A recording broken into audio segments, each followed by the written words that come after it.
Salutations, messieurs, mesdames, mesdemoiselles.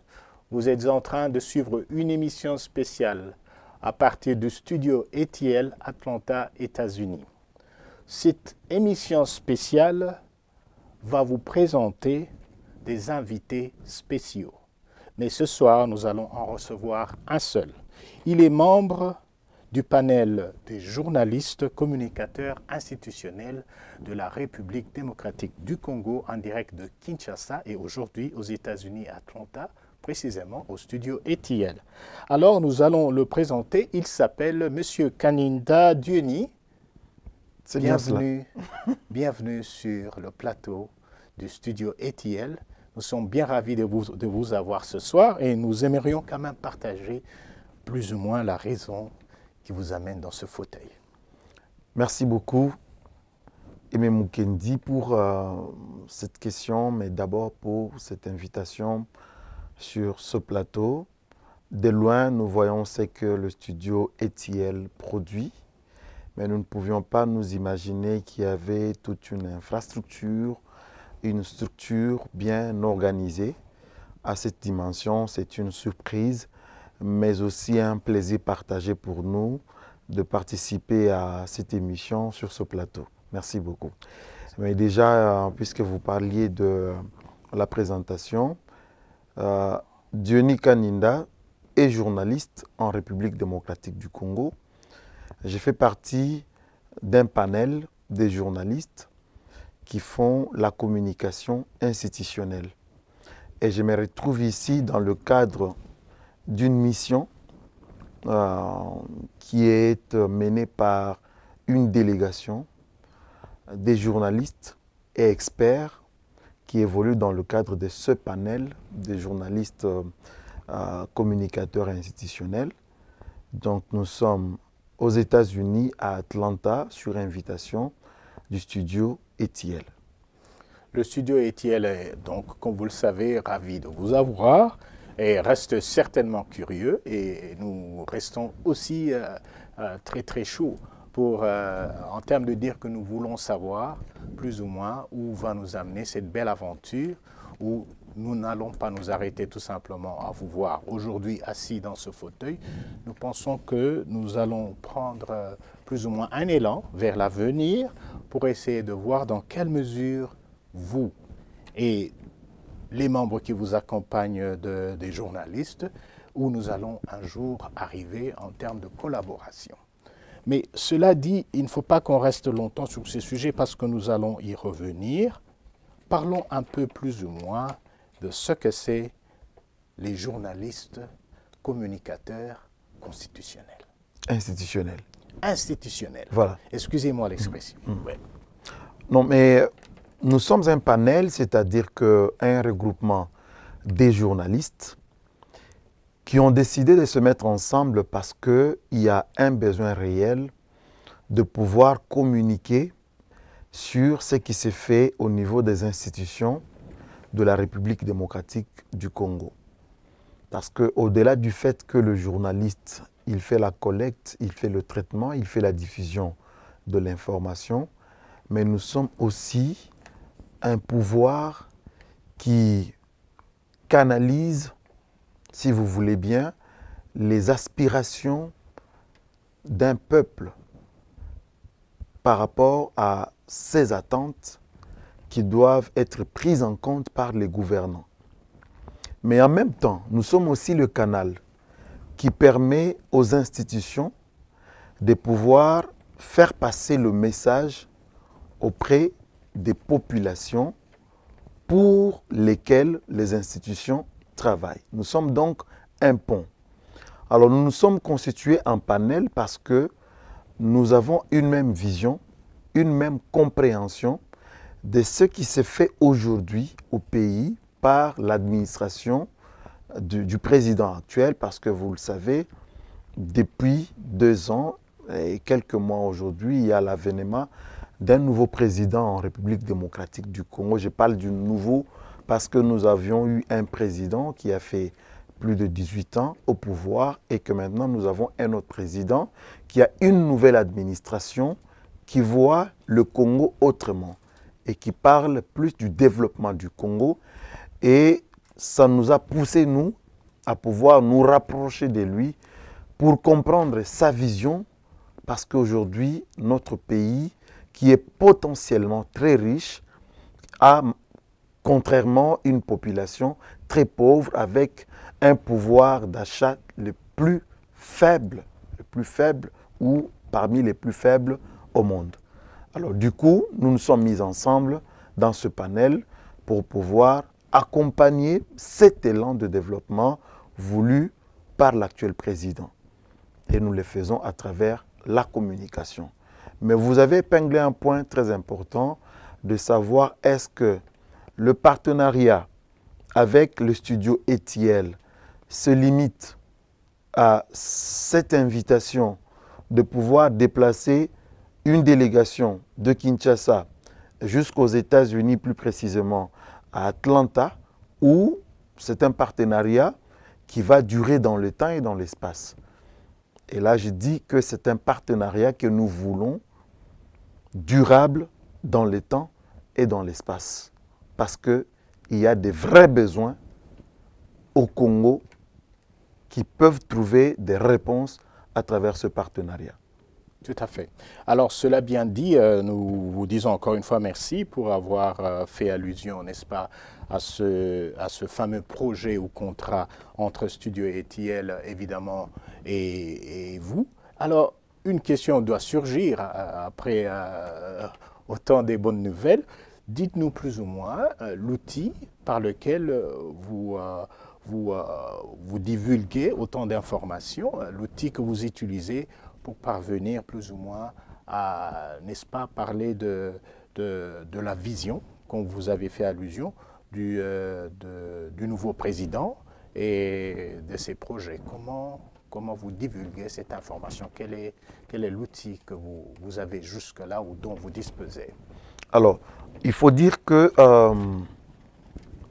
le président a une vision de développement du pays, de la RDC. Oui. Mais cette vision peut se résumer en quelques mots en ce qui concerne la lutte contre la pauvreté, l'instauration de l'État, mais aussi, il faut noter que cette vision est aujourd'hui caractérisée par un créneau que le président vient de lancer, ou si vous voulez, une nouvelle façon où je voudrais plus parler d'une innovation que le président apporte, c'est le numérique. C'est vrai que nous, journalistes, au Congo, nous sommes gérés, si vous voulez, par le ministère de la Communication et des Médias. C'est ça notre ministère de tutelle au niveau du gouvernement. Ouais. Mais là, il y a un nouveau ministère qui a été créé par le président Tshisekedi, le ministère du numérique. Et d'après ce qu'il explique aux Congolais, c'est que sans la numérisation au Congo, il nous sera impossible de pouvoir atteindre le développement. Et nous avons saisi la balle au bon parce que même dans notre domaine des médias, sans le numérique, nous ne pouvons pas nous développer. Parce qu'aujourd'hui, l'information est une denrée qui circule avec une très grande vitesse. Une très, très grande vitesse. Et ceux de pays africains qui ne sauront s'adapter à cette vitesse de la circulation de l'information par le numérique ne sauront pas se développer parce que celui qui a l'information a le pouvoir. Connaître, c'est disposer du pouvoir. Alors, pour ne pas trop m'écarter sur cette question, le numérique qui vient d'être institué en tout un ministère au Congo nous a beaucoup intéressés et nous nous sommes rapprochés de ce ministère du numérique. Et cela, après que nous ayons entamé les contacts avec le studio ETL, ici à Atlanta, parce que nous voulions justement aider les médias congolais. Lorsque je parle des médias congolais, c'est vrai que même notre télévision nationale connaît le même problème de numérisation. Mais ici, je voudrais plus parler des médias privés. Parce que moi, je fais partie des produits des médias privés. C'est vrai que j'ai travaillé dans le passé dans la télévision nationale, mais après, je suis allé dans les privés. Ça fait près de 20 ans que je suis dans les médias privés. Et donc, il y a un besoin réel en termes de numérisation, de l'information. Nous sommes partis d'un système analogique au niveau des médias pour arriver aujourd'hui à un système numérique, alors que les États-Unis et le reste des pays du monde occidental étaient déjà dans les médias numériques, dans les systèmes numériques depuis très longtemps. Mais nous, il n'y a que 2 ans que nous venons de quitter l'analogique pour les numériques. Mais même alors, il y a un vrai besoin d'accompagnement de ces médias privés qui ont migré vers le numérique à pouvoir se développer. Mais nous ne pouvons pas nous développer seuls. Nous avons besoin des concours des autres qui ont un pas d'avance, une longueur d'avance pour pouvoir nous aider à pouvoir rattraper notre retard dans ce domaine. Tout à fait. Alors, ceci dit, donc, j'ai encore une autre question. La question, c'est de savoir, pour cette mission, pour que vous puissiez plus ou moins arriver à maîtriser tout ce que vous aviez tout à l'heure débobiné, j'estime qu'il y a des obstacles.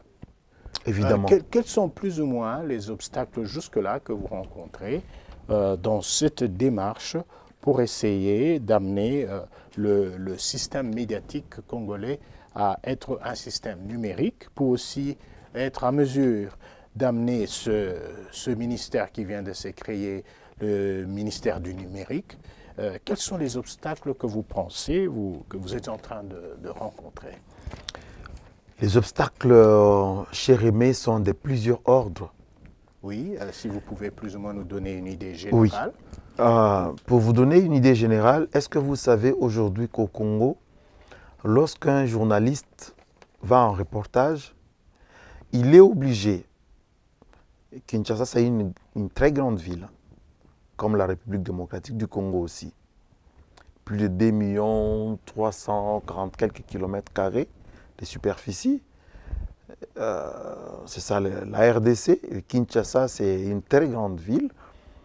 Mais quand un journaliste est sur le terrain pour son reportage, il est obligé, après son reportage, à pouvoir faire le déplacement jusqu'à la chaîne ou à la télévision pour pouvoir faire le montage et finalement diffuser. Vous perdez d'abord en termes de temps, en termes de moyens et aussi en termes humains. Parce que c'est l'humain qui travaille, qui est obligé de faire des trajets, des longs trajets, qui perd le temps, et le temps, c'est de l'argent. Oui. Donc cet obstacle au niveau d'abord de la technologie handicape énormément les médias congolais aujourd'hui. Oui. La technologie. Oui. Le numérique, pour nous, c'est une solution pour pouvoir aider les médias congolais à émerger. Tant que nous n'avons pas effectivement migré vers le numérique, c'est-à-dire la collecte des informations avec le numérique, le traitement de l'information avec le numérique, la diffusion de l'information avec le numérique, nous serons toujours en retard. C'est vraiment un frein au développement médiatique et même au développement de la RDC.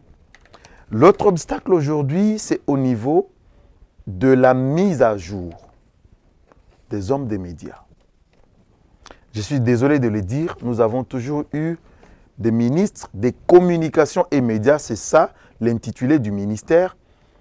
Mais je suis désolé de constater qu'après plusieurs années, une vingtaine d'années, j'ai constaté que nous avons un sérieux problème. Les ministères sont plus les ministères des communications que des médias. Parce que, tenez, ces ministères n'ont pas pris en compte les vrais problèmes des médias et des hommes des médias. Oui. L'homme des médias congolais n'a pas l'occasion de se recycler. Alors que la technologie ne nous attend pas. Alors que la technique ne nous attend pas. Elle évolue du jour le jour. Voilà pourquoi nous considérons que le manque de recyclage pour les hommes des médias constitue un frein pour le développement des médias et même pour le développement du pays. Mais peut-être, si vous permettez, l'autre blocage ou l'autre frein au développement médiatique ou même au développement de la RDC, c'est le fait que les médias congolais sont très dépendants de la politique. Donc, sans la politique, les médias congolais et les hommes des médias congolais ne peuvent pas vivre. Nous, on pense qu'honnêtement, si le président Tshisekedi doit réussir avec son administration à développer le pays, il ne faudrait pas que ce soit lui qui finance les médias congolais. Il ne faudrait pas que ce soit des politiques qui l'accompagnent qui financent les médias congolais.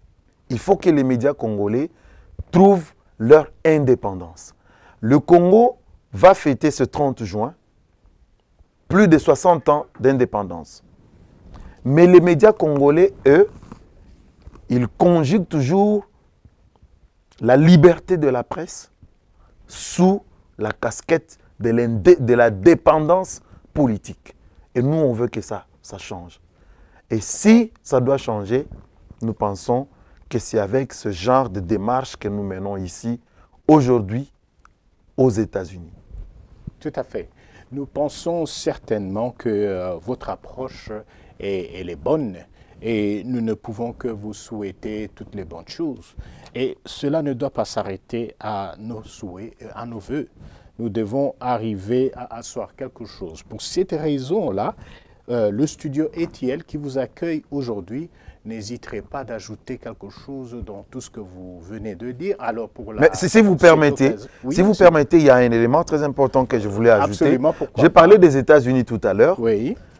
Je pensais que vous alliez me poser la question pourquoi les États-Unis. Absolument, nous allons y arriver. Mais comme vous posez vous-même cette question, nous devions y arriver parce que ce n'est pas par hasard. Ce n'est pas par hasard. Que vous êtes aux États-Unis. Voilà, ce n'est pas par hasard. Il y a plusieurs pays. Il y a plusieurs destinations qu'on pouvait bien prendre pour arriver à trouver des solutions aux problèmes que je viens d'évoquer ici. Oui. Nous estimons que les États-Unis, c'est quand même le symbole aujourd'hui de la liberté. Absolument. Et que si nous voulons vraiment conjuguer la liberté d'opinion, la liberté de presse, nous pouvons prendre les États-Unis pour modèle. Et c'est pourquoi nous sommes là aujourd'hui à Atlanta. Très bien. Alors, sans pour autant tarder, nous allons inviter Monsieur Yatta, Franck. Et lui va nous joindre au nom de Studio ETL certainement, au cours de cette émission spéciale. Et avec lui, nous allons plus ou moins maintenant parler de ce beau mariage qui est si promettant entre votre panel des journalistes et aussi ce studio qui est en train d'émerger, qui est déjà suffisamment bien établi dans la ville d'Atlanta. Et avec ce studio, nous voulons vous dire plusieurs choses que nous pensons que le message que vous apportez pourrait avoir une place importante. Une place importante dans tout ce que nous faisons, ce que nous voulons faire et tout ce dont nous disposons. Alors pour cette occasion, Monsieur Franck Yatta, veuillez nous joindre sur le plateau.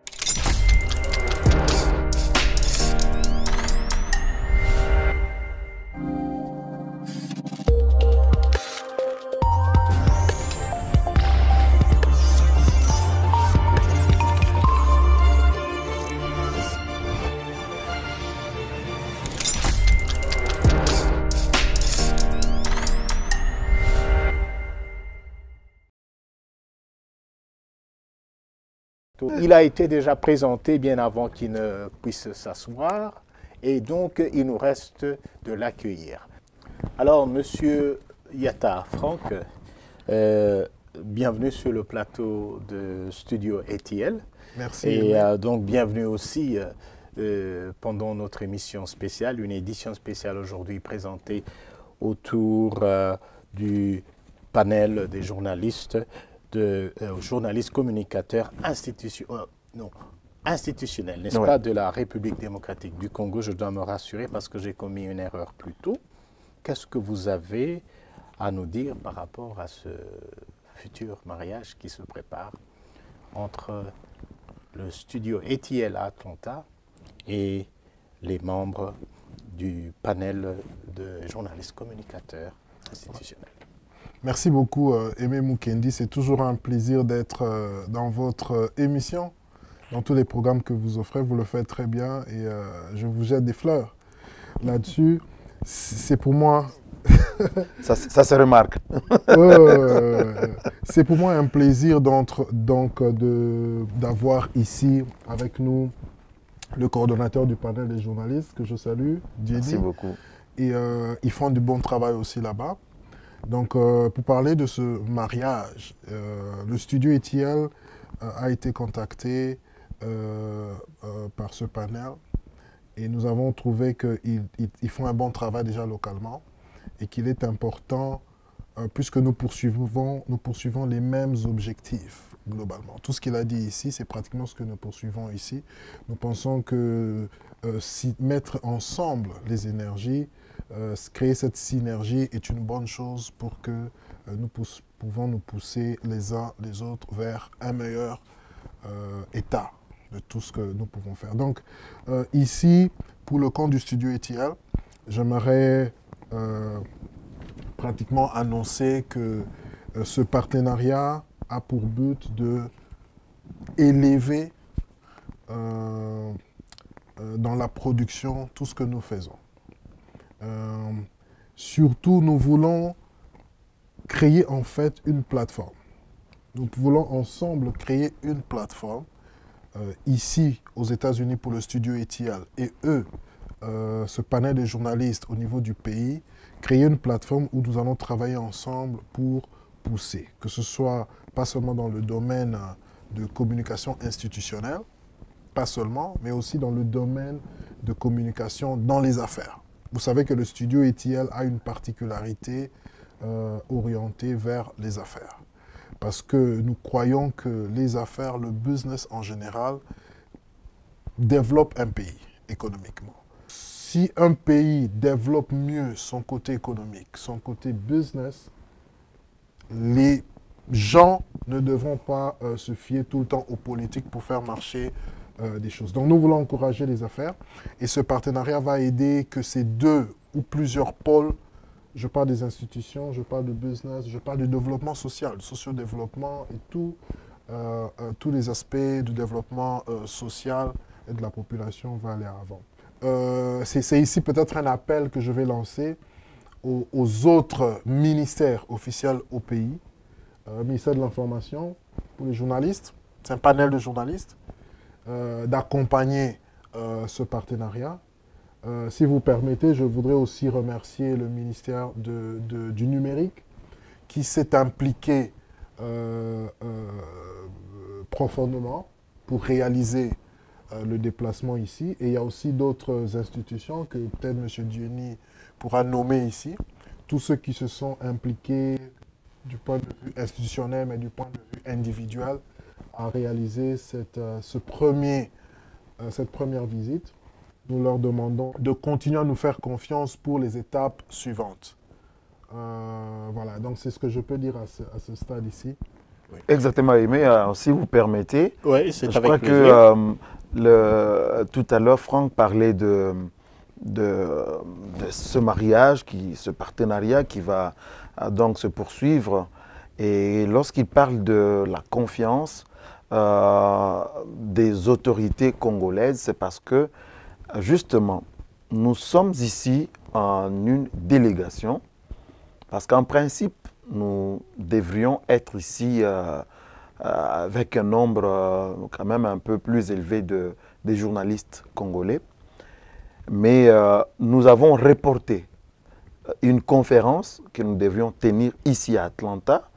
Nous l'avons reportée pour le mois de septembre. Donc c'est avec raison que Franck parle de la confiance des autorités congolaises. Au mois de septembre, nous serons ici pour cette conférence. Et j'en profite aussi pour lancer un appel aux amis journalistes congolais qui font la communication institutionnelle de pouvoir nous rejoindre au sein du panel pour pouvoir profiter de cette opportunité que nous ouvrons avec le studio ETL. Donc, le studio ETL est disposé à pouvoir inviter officiellement les journalistes congolais à venir participer à cette remise à niveau, à ce partage d'expériences avec les institutions américaines dans le cadre du business, dans le cadre du développement de nos médias. Et voilà pourquoi c'est une bonne expérience. Et lorsqu'il parlait des remerciements qu'on devait adresser aux autorités congolaises, oui, je remercie ici les autorités congolaises dans leur ensemble parce que tous ceux avec qui nous avons échangé sur ce projet ont montré qu'ils étaient favorables à la démarche, en commençant par la première dame de la République, la First Lady de la RDC, Madame Denise Nyakeru Tshisekedi, qui était vraiment favorable à notre démarche, qui se disait disponible à pouvoir nous accompagner. Nous la remercions ici déjà pour cette disponibilité, pour cette ouverture. Je signale ici que la First Lady de la RDC a accompagné l'Union nationale de la presse du Congo pour la tenue d'un congrès des journalistes l'an dernier. Donc, elle est aussi encore disposée à pouvoir nous aider, journalistes, pour que nous puissions trouver le développement de nos médias. Mais aussi le ministre de la Communication et des Médias, qui s'est montré aussi favorable à notre démarche. Le ministre du Numérique, qui déjà, lui, s'est impliqué en comprenant notre démarche, et nous en appelons aussi à d'autres membres du gouvernement pour voir les emboîter les pas, pour nous accompagner, pas seulement moralement, parce que jusque-là, nous avons bénéficié d'un accompagnement moral, mais cette fois-là, nous avons besoin d'un accompagnement technique, financier et tout ce qui va avec, administratif aussi. Vraiment, je suis heureux d'être là aux côtés de Franck Yatta, le promoteur du studio ETL. Donc, ceux qui vont nous suivre à Kinshasa, au Katanga, dans son ensemble, et en République démocratique du Congo, ou ici aux États-Unis, ou partout ailleurs au monde, nous vous prions d'emboîter les pas à ce qu'a fait notre compatriote Franck Yatta, qui a compris qu'il faut aider le pays dans son domaine, dans le domaine du business, dans le domaine des médias, dans le domaine de la santé et que sais-je encore. Vraiment, merci beaucoup pour ça. C'est avec plaisir certainement de vous entendre longtemps, n'est-ce pas, élaborer sur un projet suffisamment noble, comme je dois le dire, et ce projet inculque certainement un pays important, donc les États-Unis, et un pays dans les besoins, le Congo, et nous voyons des talents, n'est-ce pas, à travers tout ce que vous aviez étalé tout à l'heure. Nous pensons qu'il y a encore des talents au Congo. Donc vous avez besoin de noms nous avons dans ce panel des talents. Oui, oui nous voulons certainement, nous allons arriver au nom. Nous voulons par ces paroles déjà, oui, n'est-ce pas, vous remercier et dire que vos talents sont, n'est-ce pas, appréciés par rapport à tout ce que vous aviez étalé. La liste est ouverte si vous voulez en ajouter, donc oui, ajouter quelques noms. Je pense ici oui, aux confrères Christian Bossembe, Joël Kadendanga, Dou Jésus Beledou, Pascal Onge, Patrick Eyale, Israël Moutombo, tous ces journalistes qui pensent le changement au Congo, développement du Congo en termes de business, en termes de médias, en termes de social, tous ces journalistes seront avec nous aux États-Unis, pourvu qu'ils croient comme moi, comme Franck et comme Aimé. Tout à fait. Nous sommes franchement ouverts et vous serez les bienvenus certainement sur le studio, le plateau du studio ETL. Et ajoutons aussi, par exemple, Congo Market TV. Merci. Et nous vous attendons certainement dans un très prochain rendez-vous. Donc, cela dit, messieurs, mesdames, mesdemoiselles, nous venons de terminer cette émission spéciale. Et voilà donc mon message. La République démocratique du Congo, les États-Unis. Nous sommes ensemble. Ici, il ne s'agit pas de ceux-là qui viennent du nord, de l'est, de l'ouest, de la République démocratique du Congo par la tribu. Ce qui est important, c'est le bon sens, le savoir-faire, le travail, l'amour du travail. Que la parole ne précède toujours pas le travail, mais que le travail contrôle la parole. Vous aviez donc suivi cette émission présentée par Aimé Stéphane Mukendi et nous sommes très ravis de savoir que vous allez nous suivre. Donc à la très prochaine. Merci. Merci.